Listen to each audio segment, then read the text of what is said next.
السلام علیکم۔ آج ہم حضرت جنید بغدادی رحمۃ اللہ علیہ سے شیطان کا عجیب سوال واقعہ سنیں گے۔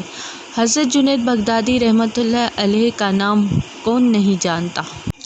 حضرت جنید بغدادی نے ایک مرتبہ دل میں خیال کیا کہ اگر شیطان سے ملاقات ہو جائے تو ایک سوال کروں گا، اور انہوں نے ایک دن اللہ سے دعا بھی کر دی کہ اے اللہ، کبھی شیطان سے ملاقات کرا دے تاکہ اس سے سوال کر لوں۔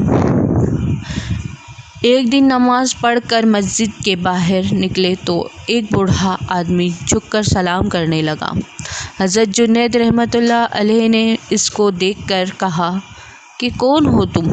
کہنے لگا کہ میں وہی ہوں جس سے ملنے کی آپ کو آرزو اور تمنا تھی۔ حضرت سمجھ گئے کہ یہ اصل میں شیطان ہے۔ شیطان نے کہا کہ آپ مجھ سے کیوں ملنا چاہتے تھے؟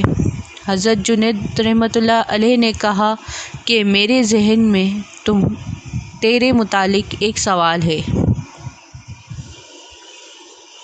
سوال یہ ہے کہ جب اللہ تعالیٰ نے تجھے حضرت آدم علیہ السلام کو سجدہ کرنے کا حکم دیا تو میری سمجھ میں نہیں آتا کہ آخر تجھے کس چیز نے اللہ کے حکم کی تعمیل سے منع کیا؟ کیوں تو نے سجدہ نہیں کیا؟ کیا اللہ کی عظمت کو نہیں جانتا تھا؟ ارے تجھے اللہ کی معرفت حاصل تھی، اللہ تعالیٰ کی عظمتوں اور جلالتوں سے تو واقف تھا۔ اس قدر اللہ کے قریب رکھنے کے باوجود جب اللہ نے تجھے حکم دیا کہ آدم کو سجدہ کر تو نے آخر کیوں سجدہ نہیں کیا؟ اس پر شیطان کا جواب کیا تھا وہ سننے کے قابل ہے۔ اس کے جواب نے کچھ دیر کے لیے حضرت جنید رحمۃ اللہ علیہ کے ہوش اڑا دیے۔ اس نے کہا کہ جنید، آپ جیسا توحید پرست آدمی، اور یہ مشرکانہ سوال! آپ جیسا توحید پرست، ایک اللہ کو ماننے والا، ایک اللہ کی پوجا کرنے والا، اور آپ کے ذہن میں سوال آ رہا ہے، مشرکانہ سوال کہ میں نے غیر اللہ کو سجدہ کیوں نہیں کیا؟ کہنے لگا کہ آدم، تو غیر خدا تھے، خدا تو نہیں تھے، میں غیر خدا کو کیوں سجدہ کر لیتا؟ آپ جیسا توحید پرست آدمی ایسا مشرکانہ سوال میرے سے کر رہا ہے، بڑے افسوس کی بات ہے۔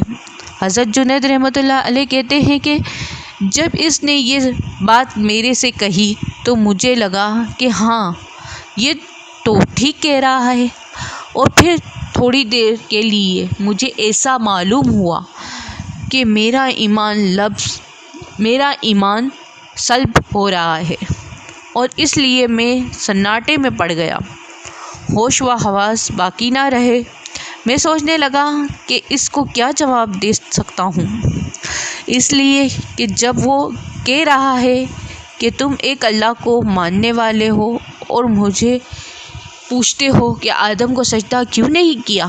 حضرت جنید کہتے ہیں کہ میرے ذہن میں جواب نہیں آیا، فوراً اللہ کی طرف سے الہام ہوا اور مجھ سے کہا گیا کہ اس سے یہ پوچھو کہ حکم دینے والا کون تھا؟